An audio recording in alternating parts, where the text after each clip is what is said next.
लैबा अब्बासी और आप देख रहे हैं देसी स्पोर्ट्स पर मेरा शो जिसका नाम है cricket capsules by Laiba Abbasi. आज एक नई वीडियो है और इस वीडियो में we are only going to be talking about Pakistan versus Ireland की जो 3 मैच T20 सीरीज है उसका आज पहला मैच हुआ और बड़ी डिसअपॉइंटिंग परफॉर्मेंस आई पाकिस्तान क्रिकेट टीम की तरफ से। मुझे हंसी आती है, कभी कभी मुझे हैरानगी होती है कि मतलब ये क्या टीम है आपने जो आज अपनी प्लेइंग 11 खिलाई थी, ठीक है, वो आपकी वो वाली प्लेइंग 11 है which is going to be playing in the world cup. मतलब आपकी ये जो टीम है, ये जो प्लेइंग एक्सआई है, ये वर्ल्ड कप में खेलेगी, ठीक है। प्लेइंग एक्सआई पर भी आते हैं कि कैसे सेलेक्ट हुई सारी and where were the blunders. लेकिन मुझे आप ये बताएं कि आप आयरलैंड से मैच हार गए। अब ऑब्वियसली आज के ज़माने में जो मॉडर्न क्रिकेट है उसमें आप किसी भी टीम को ओवरशैडो नहीं कर सकते हो, राइट? ना मैं किसी टीम को ओवरशैडो कर सकती हूँ, ना आप किसी टीम को ओवरशैडो कर सकते हैं, क्योंकि every team is now in a shape to play T20 cricket perfectly. सब बहुत अच्छे से खेलते हैं और उनको पता है कि किस टाइम पे क्या रिक्वायरमेंट है और उस रिक्वायरमेंट को पूरा करने के लिए क्या चीजें करनी पड़ेंगी। बट द पॉइंट इज कि आप ये तो देखो कि आयरलैंड जो है वो अपने बेस्ट प्लेइंग एक्सआई के साथ नहीं उतरा था। उनका जो सबसे मेन बेस्ट फास्ट बॉलर है जॉश लिटल, मैंने पहले भी वीडियो बनाई थी, उन्होंने आईपीएल को तरजीह दी instead of playing against Pakistan, ठीक है। मतलब वो अभी था नहीं, सोचो अगर वो होता तो क्या हाल होता है। और हमारी प्लेइंग एक्सआई में Babar Azam, Mohammad Rizwan, Shaheen Shah Afridi, Haris Rauf, Naseem Shah, the best pace battery which is meant to accepted by all the people around के ये जो है बेस्ट पेस बैटरी है हमारी सब पूरी दुनिया की। पता नहीं उनको पैट कमिंस, जॉश हेजलवुड और मिचेल स्टार्क क्यों नहीं नजर आते। हम सब कहते हैं रऊफ और शाहीन और जो है नसीम शाह बेस्ट हैं, लेकिन आज आपको पता चल गया। एंड मुझे बाबर आजम की स्टेटमेंट पे हैरानगी हुई कि जिस तरह से वो कह रहे थे कि ये जो मतलब उन्होंने एक स्टेटमेंट दी हुई थी कि मतलब हम आज का मैच बॉलिंग की वजह से हार गए, बॉलिंग की वजह से हारे, लाइक सीरियसली। ठीक है, आप कह सकते हो कि बॉलिंग का भी किरदार था, but can not put the entire blame on bowling. आप कह सकते हो कि आपकी बैटिंग लाइनअप इतनी वैस्ट है कि वो खत्म ही नहीं होती, लेकिन फिर भी आपकी बैटिंग ऑर्डर में सिर्फ आज साइम ने परफॉर्म किया, बाबर ने परफॉर्म किया, फिर वही मिडिल ऑर्डर क्राइसिस देखने को मिला ना। आपके जो है बीच में शादाब खान और आजम खान की मुझे समझ नहीं आती। It's been I guess 17 to 18 T20 internationals and still he has not been able to perform. और आज to be very very honest, मैं अगर आप मुझे इंस्टाग्राम पे फॉलो करते हैं, यू मस्ट हैव सीन कि मैं किसी प्लेयर को डिग्रेड नहीं करती। इवन मैंने जब आजम खान 0 पे आउट होकर चले गए तो आई वॉज वेरी सैड और मैं कह रही थी कि I genuinely wanted to score him today. मैं चाहती थी कि आज स्कोर करें ताकि we could get to see a competition और एक तरह से उनके लिए कॉन्फिडेंस होता कि वो बाहर जाके ना, मतलब कुछ ज़्यादा नहीं, क्योंकि आई ऑलवेज से कि T20 is all about contribution in small number of balls. But again Azam Khan failed, ठीक है। और आप ये देखो कि पहली बॉल पे जब उनको बाउंसर पड़ा तो वो उसको खेलने के लिए टर्न अराउंड ही नहीं हो पा रहे थे। मतलब उनका वेट मुझे लगता है कि अब ज्यादा पुट ऑन हो गया है और मुझे आज लग रहा था कि बनस्बतन PSL वो अब थोड़े से ज्यादा मोटे लग रहे थे मुझे। और आप अगर इस चीज को ओवरशैडो कर रहे हो ना कि एथलीट जो है वो किसी भी हाल में आ सकते हैं, तो ऐसा नहीं होता। जैसे ही आपके माइंड में क्लिक होता है कि अच्छा यार फलाना इंसान जो है वो एथलीट है, तो ऑटोमेटिकली एक सोच डेवलप होना शुरू होती है कि वो पक्का जो है फिट होगा, क्योंकि athlete is I feel like very synonymous to being fit. But Azam Khan के साथ तो उल्टा ही सीन है। अच्छा, परफॉर्मेंस जो है उनकी तरफ से बिल्कुल जीरो, लेकिन जो स्टेटमेंट्स उनकी तरफ से आती हैं वो थोड़ी हैरानकुन होती हैं। कभी वो स्टोरी लगा देते हैं कि 0% talent and 0% work but 100% attention seeking abilities, कभी ये लगा देते हैं, कभी कहते हैं कि हम रोबोट नहीं है कि आप बटन दबाएंगे तो हम खेलना शुरू हो जाएंगे। आप खेले कब हो ये तो बताओ। 17 T20 इंटरनेशनल्स में आप खेले कब? बस मुझे इतना सा मेरा सिंपल सा सवाल है। उसके बाद कभी कहते हैं कि मुझे पाकिस्तान में जिस भी नंबर पे खिला लें मैं तैयार हूँ, but no performance at all.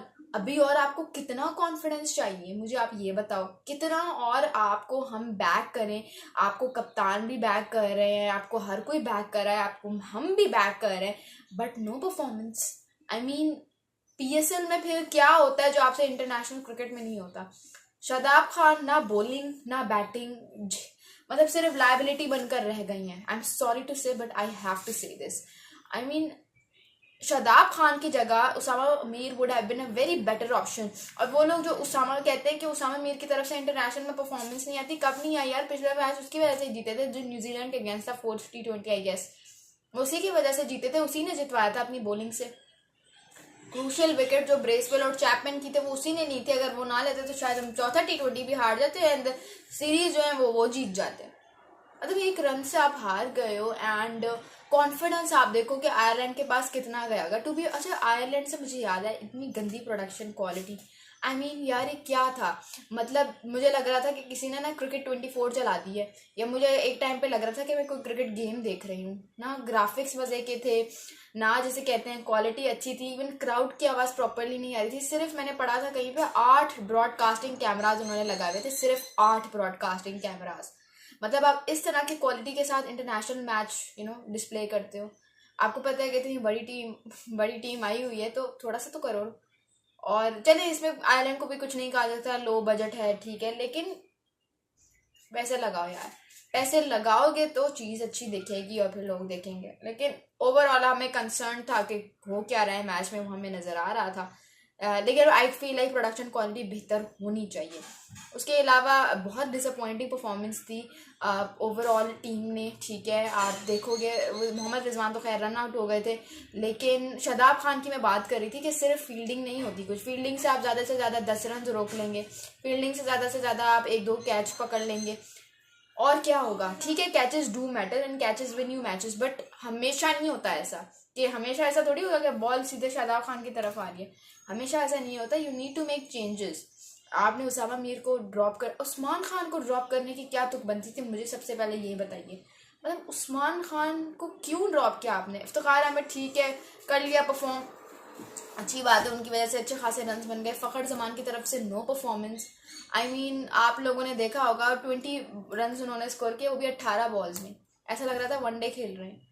और वो भी तब जब इतना प्रेशर था, जब आपको पता था कि आपने ही यहाँ पे स्कोर जो है वो बूस्ट करना है, so you were suppose to deliver something, लेकिन अनफॉर्चुनेटली वो नहीं कर पाए वो चीज़, विच इज़ क्वाइट डिसअपॉइंटिंग। और उस्मान खान को क्यों ड्रॉप करियो? यही मौका है कि आप उसको कॉन्फिडेंस दो। अगर वो क्योंकि पिछले मैच में तो उसने परफॉर्म किया था जो न्यूजीलैंड के अगेंस्ट था, तो अब आप ऐसे ही करोगे ना, अगर कि एक मैच में खिला लिया, फिर 2 मैचेस में बिठा दिया, उसको कॉन्फिडेंस फिर कभी वो उसको गेन कर ही नहीं पाएगा, उसको रीगेन कर ही नहीं पाएगा। वो यही कहेगा कि मैंने बहुत बड़ी जिंदगी की गलती की कि मैंने यूएई छोड़ के मैंने पाकिस्तान में आ गया, उसको यही लगेगा। और फिर वो इसी प्रेशर में कि अच्छा मैंने अगर परफॉर्म नहीं किया so I will be drop out of this team, वो इसी प्रेशर में और इसी कैटास्ट्रोफिक सिचुएशन में रोम अराउंड करते हुए ही इवेंचुअली फेल। तो इससे अच्छा है कि उसको कंसिस्टेंट मैचेस दो, क्योंकि यही मौका है। एक ये सीरीज रह गई है और एक इंग्लैंड के साथ फिर वर्ल्ड कप है सर पे। अगर अभी भी आप इनको अच्छे से यूटिलाइज नहीं करोगे, इसको कॉन्फिडेंस नहीं दोगे, so Usman Khan will be wasted and you surely don't want him to be wasted. तो थोड़ा सा दिमाग लड़ाना पड़ेगा, ठीक है। ये कुछ चीज़ें जो मुझे लगता है पाकिस्तान क्रिकेट टीम को करने की बहुत ज़्यादा ज़रूरत है। अच्छा, मैं बड़ा देख रही हूँ सोशल मीडिया पे, बड़े लोग कह रहे हैं कि Babar Azam becomes the first captain to lose against school teams of Afghanistan, Zimbabwe, Ireland, New Zealand. तो Babar Azam is I guess the first captain to win a World Cup match against India.